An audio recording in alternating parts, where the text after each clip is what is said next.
ಶ್ರಾವಣ ಮಾಸಕ್ಕೆ ವಿಶೇಷವಾದ ಮಹತ್ವವಿದ್ದು, ಈ ಮಾಸ ಆರಂಭವಾಗುವ ಮೊದಲು ಭೀಮನ ಅಮಾವಾಸ್ಯೆ ಬರುತ್ತದೆ.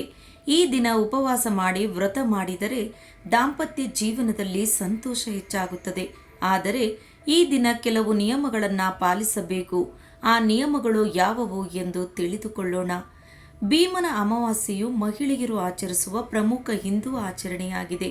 ಭೀಮನ ಅಮಾವಾಸ್ಯೆಯನ್ನ ಜ್ಯೋತಿರ್ಭೀಮೇಶ್ವರ ಅಮಾವಾಸ್ಯೆ ಎಂದು ಕೂಡ ಕರೆಯುತ್ತಾರೆ.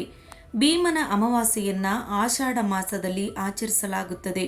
ಭೀಮನ ಅಮಾವಾಸ್ಯೆಯಂದು ಶಿವನನ್ನ ಶ್ರದ್ಧಾಭಕ್ತಿಯಿಂದ ಪೂಜಿಸಲಾಗುವುದು ಒಂದು ವಾಡಿಕೆಯಾಗಿದೆ. ಈ ದಿನ ಮಹಿಳೆಯರು ಉತ್ತಮ ದಾಂಪತ್ಯ ಜೀವನಕ್ಕಾಗಿ ಉಪವಾಸವನ್ನ ಆಚರಿಸುತ್ತಾರೆ.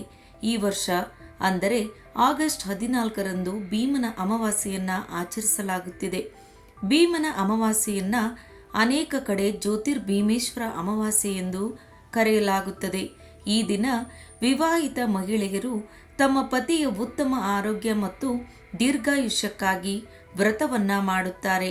ಈ ಅಮಾವಾಸ್ಯೆಯ ದಿನದಂದು ಮಹಿಳೆಯರು ದಂಪತಿಗಳಾದ ಶಿವ ಮತ್ತು ಪಾರ್ವತಿ ದೇವಿಯನ್ನ ಪೂಜಿಸುತ್ತಾರೆ. ಜ್ಯೋತಿರ್ಭೀಮೇಶ್ವರ ಅಮಾವಾಸ್ಯೆಯು ಭಗವಾನ್ ಶಿವ ಮತ್ತು ಪಾರ್ವತಿ ದೇವಿಗೆ ಸಮರ್ಪಿತವಾದ ಅಮಾವಾಸ್ಯೆಯಾಗಿದೆ.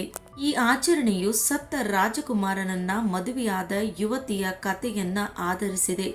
ಅವಳು ತನ್ನ ಹಣೆ ಬರಹವನ್ನ ಒಪ್ಪಿಕೊಂಡು ಮದುವೆಯ ಮರುದಿನ ಅವಳು ಮಣ್ಣಿನ ದೀಪಗಳೊಂದಿಗೆ ಭೀಮನ ಅಮಾವಾಸ್ಯೆ ಪೂಜೆಯನ್ನ ಮಾಡಿದಳು ಎನ್ನಲಾಗುತ್ತದೆ. ಆಕೆಯ ಭಕ್ತಿಯಿಂದ ಪ್ರಭಾವಿತರಾದ ಶಿವ ಮತ್ತು ಪಾರ್ವತಿಯು ಅವಳ ಮುಂದೆ ಕಾಣಿಸಿಕೊಂಡರು ಮತ್ತು ರಾಜಕುಮಾರನ ಜೀವವನ್ನ ಮರಳಿ ನೀಡಿದರು ಎನ್ನುವ ನಂಬಿಕೆ ಇದೆ. ಈ ಸಮಯದಲ್ಲಿ ಆಕೆ ಪೂಜಾ ಸಮಯದಲ್ಲಿ ತಯಾರಿಸಿದ್ದ ಮಣ್ಣಿನ ಕಡುಬು ಶಿವನಿಂದ ಒಡೆದಿತ್ತು. ಹಾಗಾಗಿ ಈಗಲೂ ಈ ಕಡುಬು ಒಡೆಯುವ ವಾಡಿಕೆ ಇದೆ.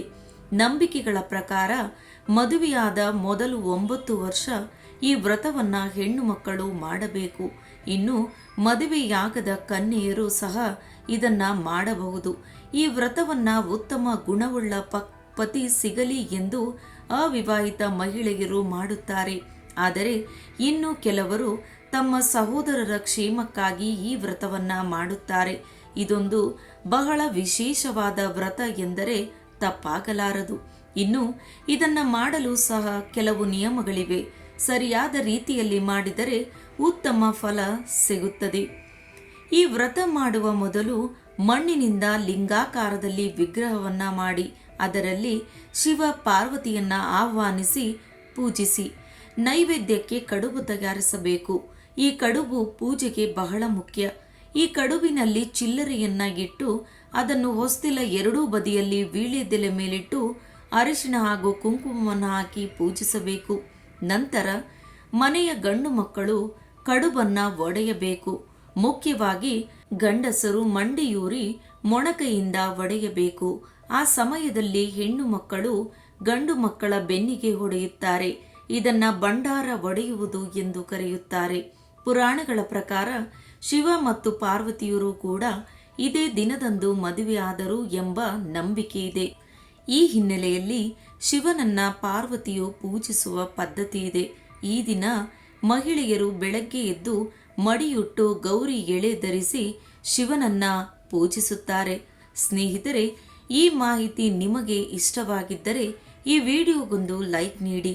ಹಾಗೆ ಹೆಚ್ಚಿನ ವಿಡಿಯೋಸ್ಗಳಿಗಾಗಿ ನನ್ನ ಚಾನಲ್ ಸಬ್ಸ್ಕ್ರೈಬ್ ಮಾಡಿಕೊಳ್ಳಿ.